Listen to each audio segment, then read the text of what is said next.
Thank you so much for joining us online today. We so appreciate you checking out this message. We hope you enjoy it and are inspired to live more and more like Jesus Christ by His grace.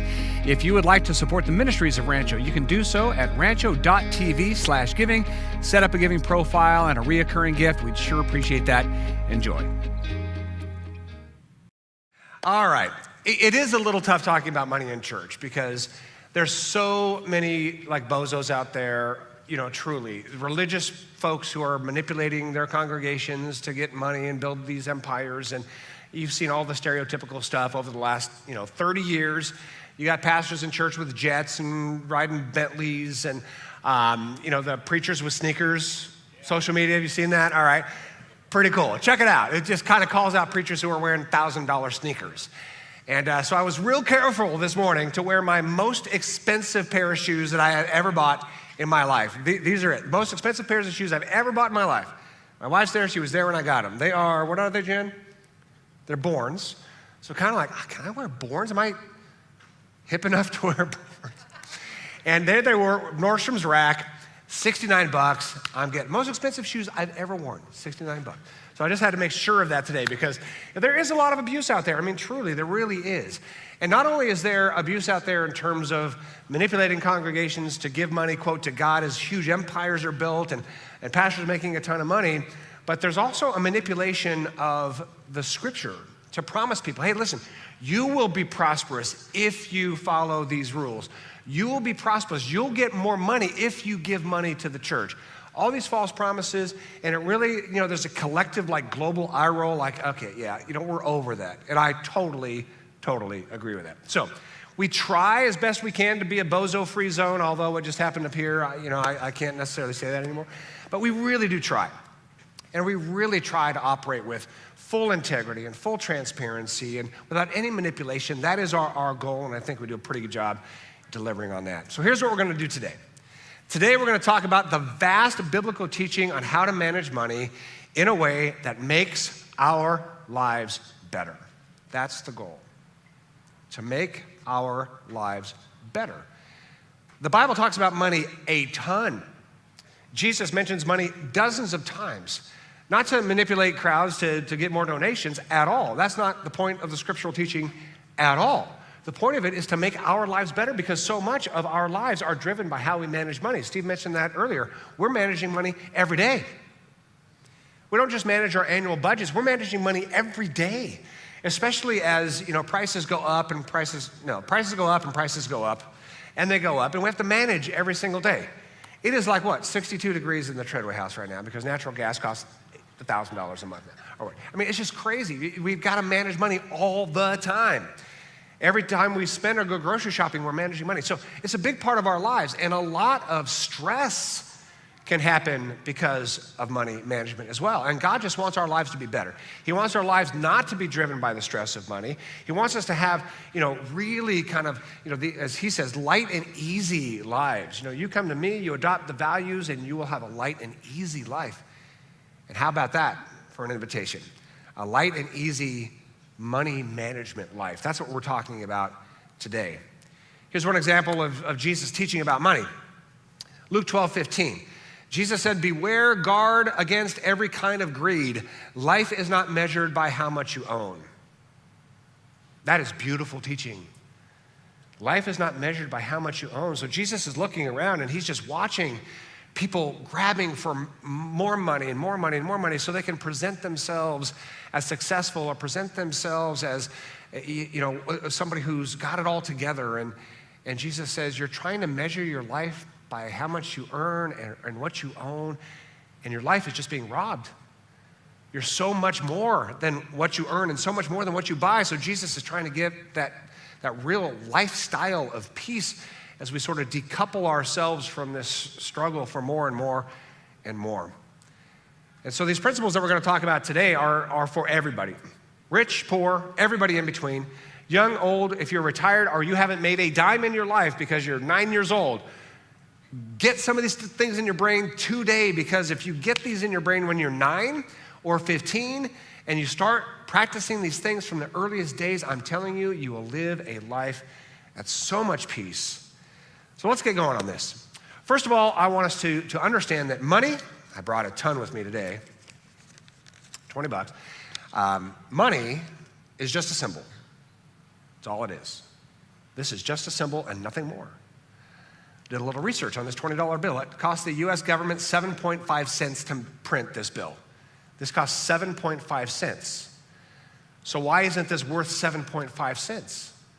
Because we've just made an agreement as a society that this is going to symbolize something more than the value of its printing. We've just decided this is going to be a symbol. This is a symbol of my labor.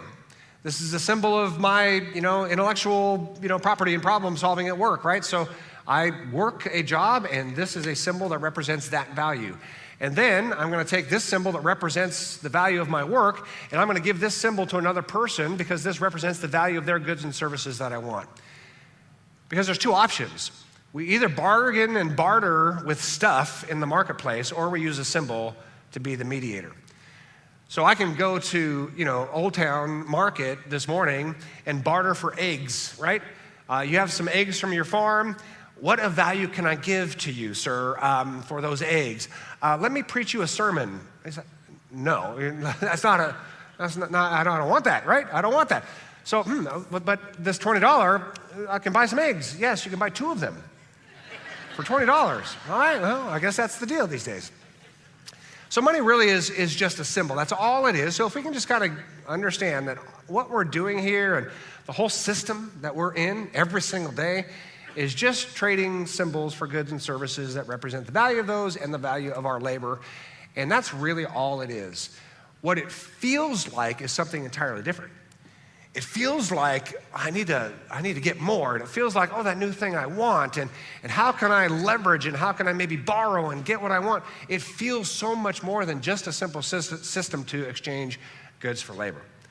So I think what we can do is just start by intellectualizing the whole monetary system. It's just a trading vehicle. That's all it is. And I need some things to shelter my family, clothe my family, feed my family, maybe have fun every once in a while. That's all that is. And we use money to do it. Just make it simpler in our heads. Because this is not just a symbol of goods and services and labor. This is a symbol of our heart. Of our heart. Jesus said this in Matthew 6:21. He says, wherever your treasure is, there the desires of your heart will be also. So Jesus is saying money is not just a symbol of goods, services, and labor. It's a symbol of our heart. Where our money goes, our heart goes. Our money goes where our heart goes. That's just the way it is. So do some thinking right now, just to yourself, about where your heart goes, because you know where your heart goes by where your money goes.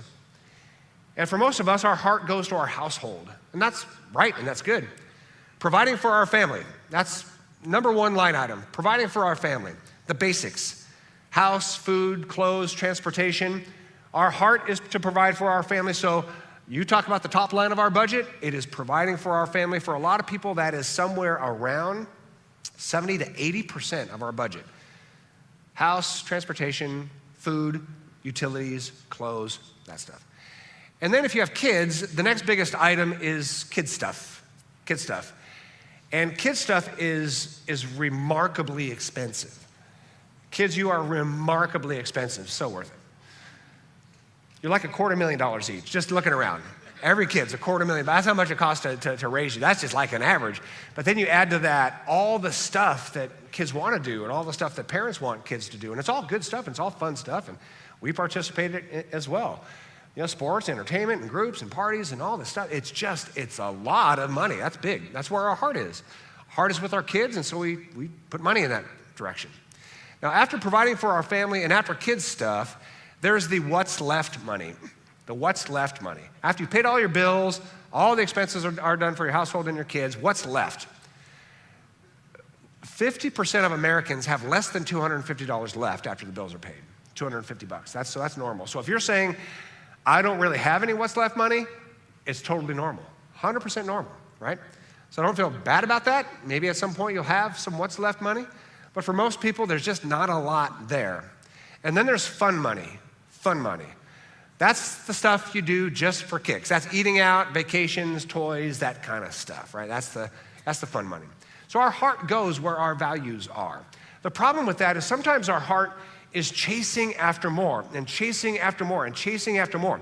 So what ends up happening is we stretch to get more. And when we stretch, that's when we get in trouble. Now, the entire US economy is built on us stretching to get more. The entire economy. When you're watching football playoff games today, every commercial is asking you to stretch to get more stuff, right? And it's so appealing. I'm telling you, 2 days ago, Apple HomePods dropped into my email.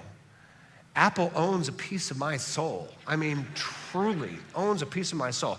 I drew the line a little while ago. I want to get details because I don't want to be judgy, but I drew the line on Apple products a little while ago. Then I saw these HomePods, and I saw this commercial, and it was like, I could have a whole new lifestyle with HomePods. Oh my gosh, you put this little thing in the, in the room, and it measures the room and perfectly, executes these sound waves that will give you this life experience. And like, I'm totally bought in. And you can talk to it, and it does things for you, but wait, there's more. If you do 2 of these suckers in a room, they will now talk to each other and create this surround experience and the commercial is just beautiful, like I'm weeping with joy at what possibly could be in my life. And I'm thinking, oh, this has got to be expensive. It's Apple. And I go way down. Website, research, page, click. Finally you get the prices like $250 each. Like, I can't. Can I? No, I can't. Can I? Right? That's the whole thing. That's just one product. Today at these playoff games, you're going to be just bombarded with dozens, if not hundreds of things just stretching by. But when we stretch is when we get in a little bit of trouble. Did we stretch to get the better house? Did we stretch to get the better house? Because there's a house we need, and we know the house we need. Then there's a house we really want. And then there's the house the bank says we can afford. It's what we qualify for, let's put it that way. And oftentimes we will stretch to maximize, like what's the minimum down payment to get the maximum house? We stretch and then we stress. Did we stretch to get the better car? And because, gosh, the cars out there are like works of art. I mean, truly, it's not, they're no longer vehicles. They are computers with wheels that, yes, get us from A to B, but there's so much more in between, right? Did we stretch to get that better car? Do we stretch to get the better clothes? Because there's the clothes we need, and then there's the clothes that will really make us look, bussin'? I don't know. My daughter's laughing at me. Do we stretch to get the better tech, like I talked about earlier? Did we stretch to get the better toys or take that vacation, and now we're in debt? And so stretching to get these things that we're being told will allow us to live this life experience that we know we deserve, right? I mean, right? We deserve it all, right? Everybody in this room deserves all of it, right? And so we stretch.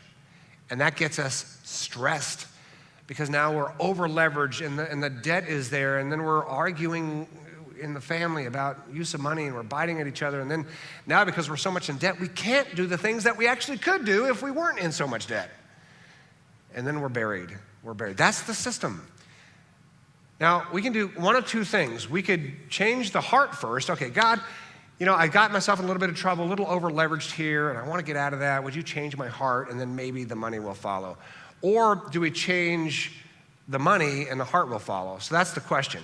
Like, do we change our hearts to change how we relate with money? Jesus actually says the opposite. We just read this. Wherever your treasure is, there the desires of your heart will be also. So what is Jesus saying? I mean, he's a master teacher. Follow the money. That's the first time ever spoken on earth. Follow the money from Jesus Christ. Follow the money. So if you want to get unburied, if you want to get out of the cycle of stretching, you want to get out of debt, you want to have a legacy in your life and generosity in your life, follow the money. Jesus says, put your money forward first and your heart will follow. I've said this before, but the first stock I ever bought was Apple, because again, they own my soul. So I got a couple bucks, put together. This is, 25 years ago, and first stock I'm going to buy is Apple. I loved Apple, but when my money went to Steve Jobs, like, Stevie, don't screw this up. It's like $500. Don't mess this up. I need that, right? And so when our money goes somewhere, to our home, to a stock, our heart follows. We're invested, not just in money, but here. We're invested. So we're going to move real fast here. So you're going to get a lot of stuff, and I apologize in advance, but 4 places our money can go first that our heart will follow. Ready? Number 1, I want my heart to feel free from the stresses of too much debt. If that's what you want, if you're up to here, maybe some of you are absolutely buried, some of you, you're just barely making it, and you want your heart free from the stresses of too much debt, know that there's a plan. There's a plan for freedom. Proverbs 22:7, the borrower is a servant to the lender. The borrower is a servant to the lender. Now we know this, right? These are the biblical principles that we know and live. The Bible does not necessarily teach us to live debt-free, but the Bible teaches us not to be buried by debt. Not to be buried by debt. The Bible is clear that the lender is the master. The lender is the master.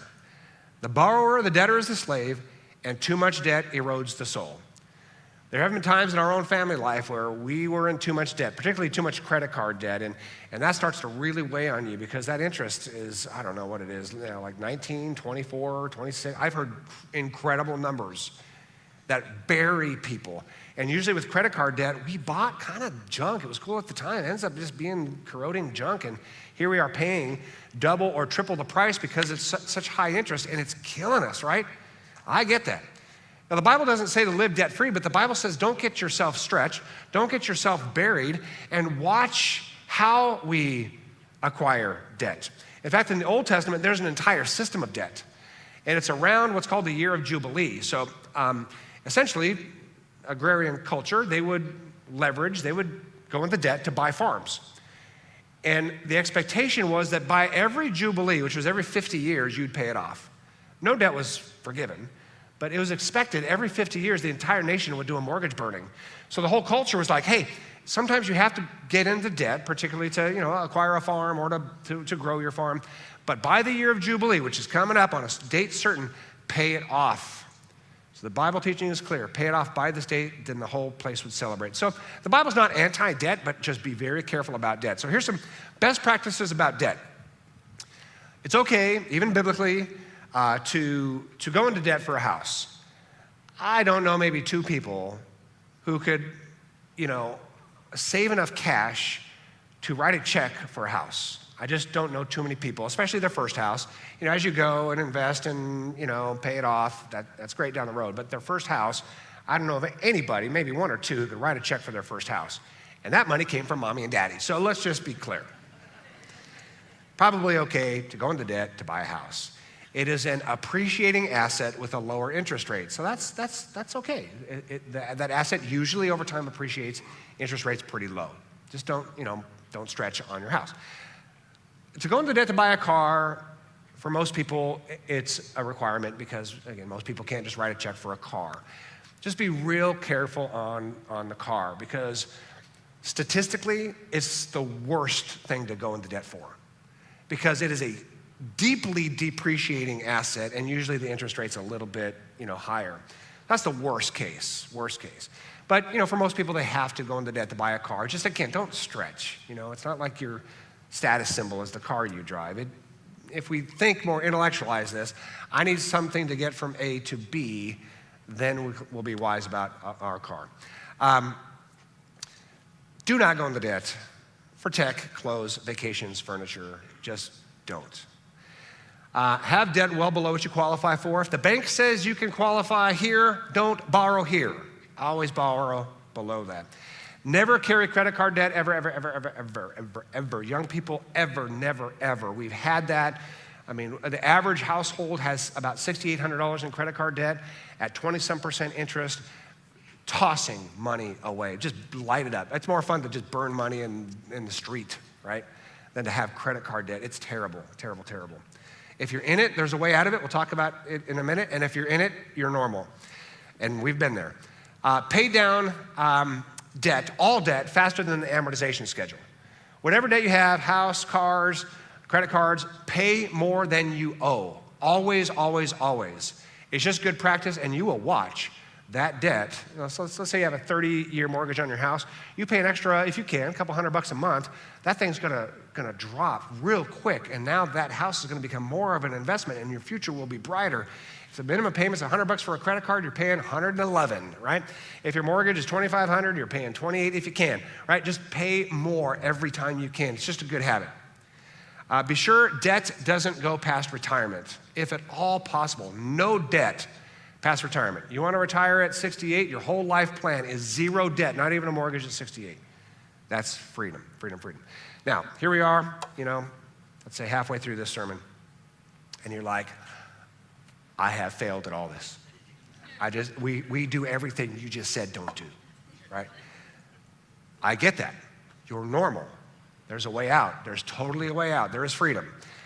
You ready? Here we go. Number one, sell blank to pay down debt. Sell your blank. You've got it all over the place. Sell it.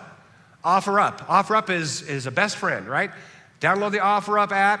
It'll take you 30 seconds to put your blank online. Click, click, type, off you go. And you'll get people making you offers, and you'll clear out your blank. And every single dollar that you get for your blank, you pay off your highest interest debt. Sell it. Gone. Go. Pay off high interest debt first. Whatever your highest interest card is, that's what goes first. Get some early wins under your belt. I knocked out $500 on that credit card. That's going to start feeling good. Then your heart's going to go more towards freedom than towards the blank in your life, right? Consolidate debt if you can. Consolidate debt if you can. If you can. Now, you might have a few credit cards out there, consumer credit card debt that's, let's say, 25% interest rate. Bank X might say, hey, listen, you can consolidate all that debt, pay it off for a lower interest rate, let's say 14, 15%, something like that, right? And you go, oh, that's a good deal. It is a good deal if you don't get into more debt as a result, because Bank X is going to say, hey, you can consolidate $20,000 worth of debt, but you qualify for $10,000 more. Like, ooh, I can buy more stuff. No, stop. Stop the cycle. Nope, I'm just going to borrow what I owe. I'm going to consolidate this debt, lower interest rate, and then I'm going after it, paying more than the amortization schedule. Always pay more than the minimum payments. We talked about that. And then here's a tough one, is downgrade your car. Downgrade your car. Now, some of you love your cars, and they are great cars. They are great cars. I regretted one car purchase. One. It was a truck. Just life circumstances, we could totally afford it, bought it. I think I bought one or two new cars in my life, and this was one of them. And always wanted it. Again, we could afford it, got it, loved it for 45 days. And then it just kind of got, it's just a truck. But those bills kept coming after 45 days. I'm like, I started feeling this just isn't quite right. And fortunately, the used car market got pretty solid, and I got rid of that thing, and I downsized. So just real quick to put, meat on this bone, 350 to 150 Lariat to XLT. I love my 150 XLT. It's just exactly what we need, right?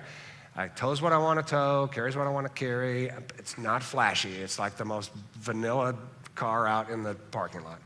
But it gets me, I live 2 miles away. Why do I need this thing to drive 2 miles back and forth, right? Just didn't need it, over time didn't want it, and really couldn't wait to get rid of it. So downgrade your car. You might find a lot of freedom there. And these are all just suggestions. Again, take this or leave this, right? I'm pretty good at the Bible stuff, maybe so-so at the financial planning stuff, so take it or leave it. So want my heart free from debt. Second, and we're moving faster here, I want my heart to be more content. Because you might feel at angst. Your heart might be a little bit at angst. I want. You see a commercial, and I want, and I deserve. I want my heart to be more content. Listen to what Jesus says, Matthew 6:19. Don't store up treasure here on earth, where moth eat them and rust destroys them, and where thieves break in and steal. Store for yourself treasures in heaven, where moth and rust cannot destroy, and thieves do not break in and steal. Treasure in heaven, don't think about like you're going to get rewards in heaven. I hate that reward in heaven thing. I'm just telling you, I hate it with a passion, because it's like, here's the deal. Oh, don't buy things now, because God's going to give you like a bigger mansion later. It's like, that's still as materialistic as any dumb thing ever. It's like, no. Reward in heaven means relationship. Value relationship. Value love. Love of your family and be content, right? Value love for your neighbor and be content. Love for humanity and be content, right? That's the treasure in heaven.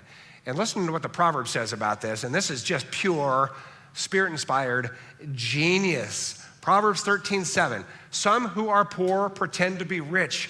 That's what it means to stretch. Where we have this income, but we want to project that we're actually here. And so some poor pretend that they're rich.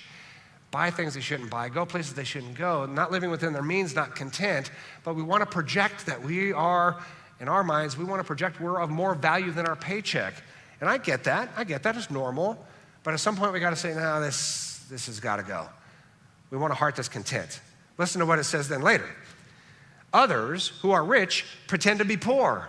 That's what you want to be. You want to be rich pretending to be poor. That's the goal, right? And by rich, I don't mean tons and tons of money. I just mean you have money here, but you live here. That's the goal. That's real wealth. That's wealth of the heart.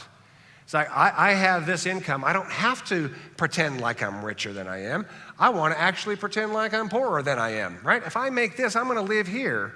And who cares what people think about the car I drive? Who cares what people think about, I don't get to go to this vacation or that vacation? Who cares that I just wear normal clothes, right?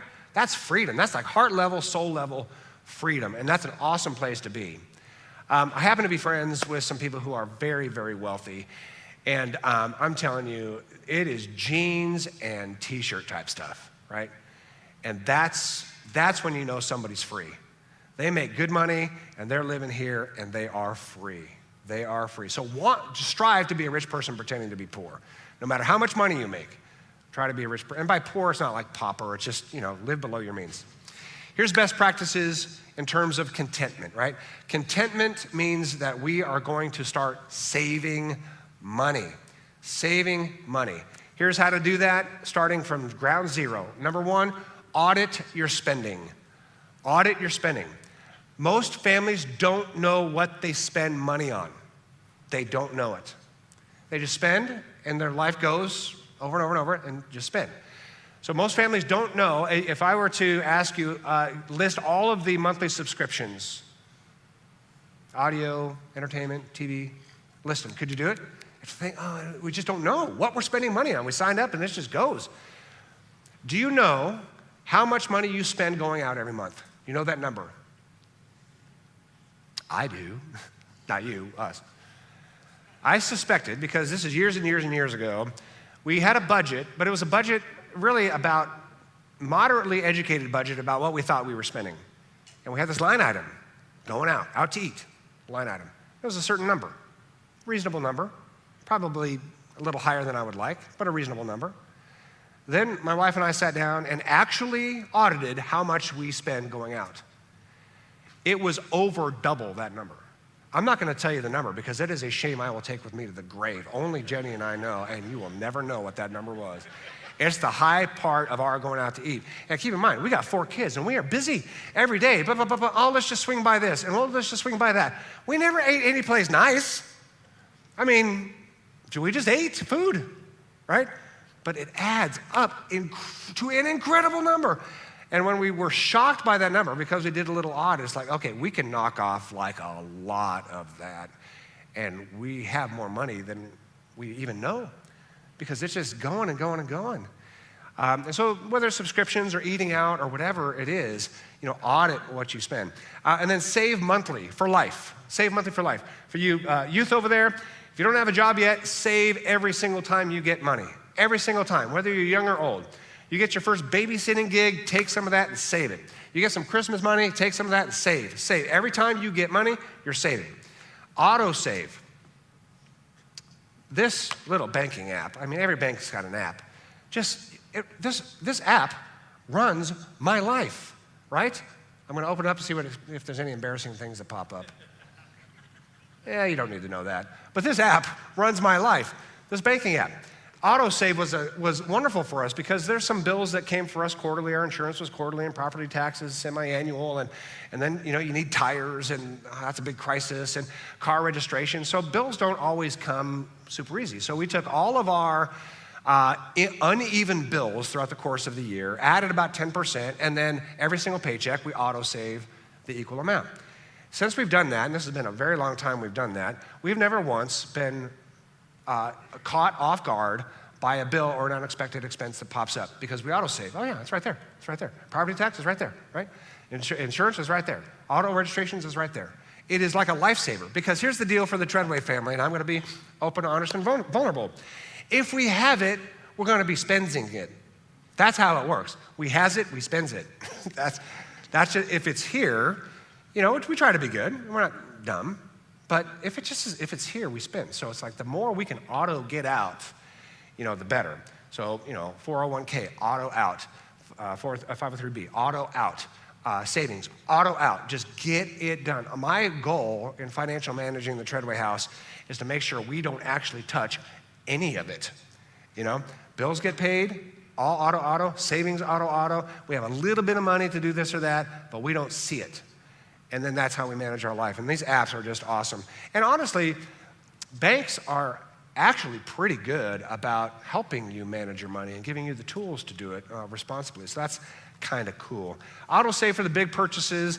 And then best practice is that 3 to 6 months of liquid cash on hand. The experts say that because that's about how long it takes to get a job if you happen to lose your job. So the whole point is have enough cash to, manage your household while you look for the next job. Whatever your job situation is, it might be different than that. Just make sure you have some liquid cash around so that, again, you're not panicking or going into credit card debt if there's a change. Third, you want your heart to be wise about the future. This goes to investment. I want my heart to be wise about the future. Proverbs 13:11, wealth from get-rich-quick schemes quickly disappears. Wealth from hard work, what? Grows over time. That's investing. Growing over time. Put your money to work. If you just save cash, you are losing about 3% a year. You're just losing money 3% a year. Invest. Invest as you're comfortable, right? If you need some help, get some help. Invest. Don't chase quick riches with risky bets. Crypto. It's a risky bet, right? Some people made a ton of money, maybe sold at the right time. We've got good friends who leveraged a lot to get crypto, and they are hurting bad right now. I mean, bad right now. If you have money that you don't even care about and could care less if you get it back, if it's just like money that you don't need and you want to make a risky bet on an investment, a stock tip from Uncle Louie or crypto, fine, knock yourself out. If you like to invest it and I'm okay losing it, then do something if you want that's a little bit risky. But if you need that money, don't do risky bets. Maybe don't day trade. Article the other day is like, day traders are really not doing great. Steady and smart wins the race. Steady. So if the market drops, don't panic, right? Steady and smart. Diversify investments, stocks, bonds, exchange-traded funds. ETFs are really big, just full disclosure. That's kind of where most of our stuff is in ETFs. These are big pools of money from millions of people in managed stocks, bonds, all kinds of managed portfolios that are traded on the market and super low cost. So almost zero fees, just something to consider. Some of you like real estate, we've done a little bit of that. Retirement savings plans, absolutely go hard after that as much as you can into your 401ks or 403bs. If your company matches funds, you must participate. That's a law. It's from God's mouth through mine to yours. You have to, don't leave money on the table. Do it. You have to. General principles, save about 10 to 15% of all your money for your whole life. You'll be fine. And I know that sounds easier to say, it's harder to do, but if you just save 10 to 15% of your money for your life, you'll be fine. Like stress-free life. Save about 7 to 10 times your annual income at retirement age. Save about 25 times the amount you're planning on spending on retirement. So if you're planning on spending about $50,000 a year for retirement, you need 25 times that on the day you retire. It's about $1.2 million. Some of you are like, you're speaking language I don't understand. I have nothing.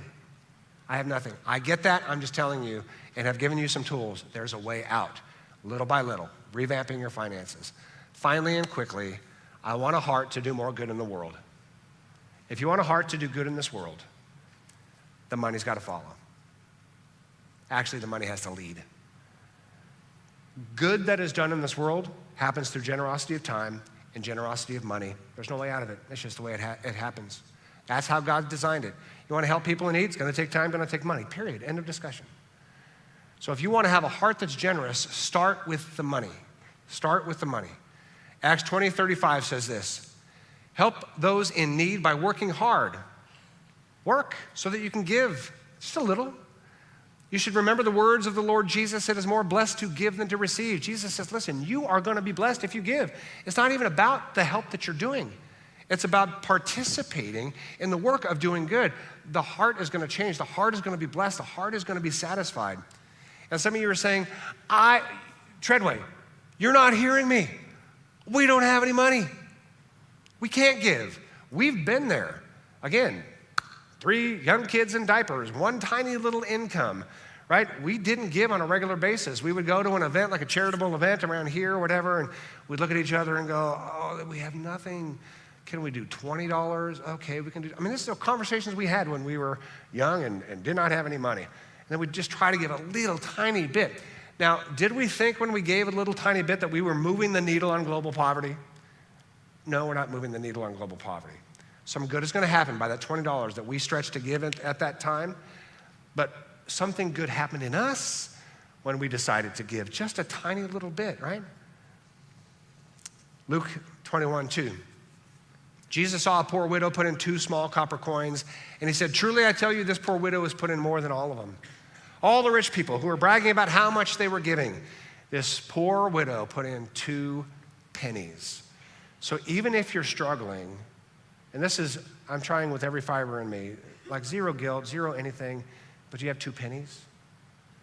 This poor widow had 2 pennies. She wasn't risking her household by giving 2 pennies. She may not have moved the needle on global poverty by giving 2 pennies, but she wanted to give 2 pennies. It did something in her to give 2 pennies, and that's what she did. And Jesus says, that's the hero of the day. Somebody who's just giving something, just giving something. And so for us, whenever we had an increase in our income, we would choose, we're going to save a little more and give a little more. Increase in income, give a little more, save a little more. And then over time, it's like, whoa, we're in a good savings place, and we're in a good generosity place, and we're going to just keep doing that. And every time we just keep doing that. The more our income rises or the more expenses drop, we get to save a little more and give a little more. And I'm telling you, the peace and the satisfaction that comes with that is profound. Now, full disclosure, give me 2 minutes and we're out. Jenny and I have made the choice from the very beginning that we're giving to Rancho Church. Because Rancho Church is a church and we take care of each other. We take care of people in need. We have grace-based, Jesus-centered ministries for all ages, but we're also a humanitarian organization. Rancho Church is a humanitarian organization, which is very much unlike the vast, vast majority of churches. No judgment, just we've chosen this route. We are going to be a humanitarian agency, not just a church. And so we have decided that as we give to Rancho, yes, we're giving to our church, and we're giving to help each other, and we're giving towards the ministries, but we are giving to help people in need locally and globally profoundly. And Rancho is a very unique place. This is not bragging. It's just to say how unique we are. We're a church and a school. Did you know that? We're a church and a school. Our school is massive. One of the biggest, if not the biggest, in the Inland Empire. Our school just floods this place with wonderful, beautiful children, 5 days a week, all day, every day, and pays for a lot of this campus, right? The church has a little bit of overhead that we cover, but in terms of our church work, our overhead is very tiny. The church doesn't carry a single penny of debt, not 1 penny of it. And in terms of our departments, we have departments that are run by volunteers. If you were to be introduced to our staff hours, you go, oh, that's a lot of church for a few people. It is, and they work very, very hard. I'll give you one quick example. Every Sunday we get here, we've got this amazing crew here and this amazing tech, right? And there's a lot of people running a lot of tech. And you might notice they look very young. They're like kids running this child labor. It's all good when you're volunteering. It's all good. It's legal. But I mean, there's a lot of children here just running thousands of dollars worth of equipment, and it looks fantastic. I mean, just the other day we were celebrating. It's like, man, our online deal is really dialed in. Yeah, it's a lot. It's David and his minions. That's what we call them. Now, there's a few adults doing great work too. But all that to say is we really do try to watch the cost and guard every penny. And not only that, we have founded, partner with, and operate so many humanitarian agencies. We talked about Community Mission of Hope and Rancho and Plus One Palawano and Imani, Kenya. There's so many things that we have launched that help thousands and thousands of thousands feed people, house people, give medical aid to people, all through Rancho Church. So when we celebrate generosity, and we did the other day, celebrate generosity for the year end, it's generosity that comes from us. It's generosity that comes from all the agencies that we have founded and operate, and it is a remarkable, profound work of God. That's the choice we made. Make the choice that you want. I never see what anybody gives ever, ever. Every once in a while, I'll send a thank you, and all I see is names, and I send you a thank you for your generosity. I don't know if you gave 2 copper coins or if you gave $2 million. Well, I might know if you gave $2 million. I might get that call. But I just try to be blind and just to say this is a community of generosity. And whatever you choose to do by God's guiding in your life and the heart that you want to have, you choose. If it's Rancho, if it's another humanitarian organization or charitable organization, knock yourself out. The goal is a heart that is generous, a heart that is free from the stresses of debt, a heart that is content, right? That's what we want. Yeah? Sound good? That's what I want. Let's pray. God, we thank you for our time together. As we talked about, it is not the most comfortable thing in the world to talk about money in church just because of the history of all that. But God, your word is so very clear that you want us to live free from crushing debt, free from greed, always chasing more and more, free from identifying ourselves by what we own or what we earn, and free to be generous and to impact people in need, and not just that, but be blessed by the act of giving. So God, just do your work in every single one of our hearts, and would you guide us into a place of freedom and savings and investing and generosity, all the things that will make our lives simply better. In Jesus' name we pray, amen.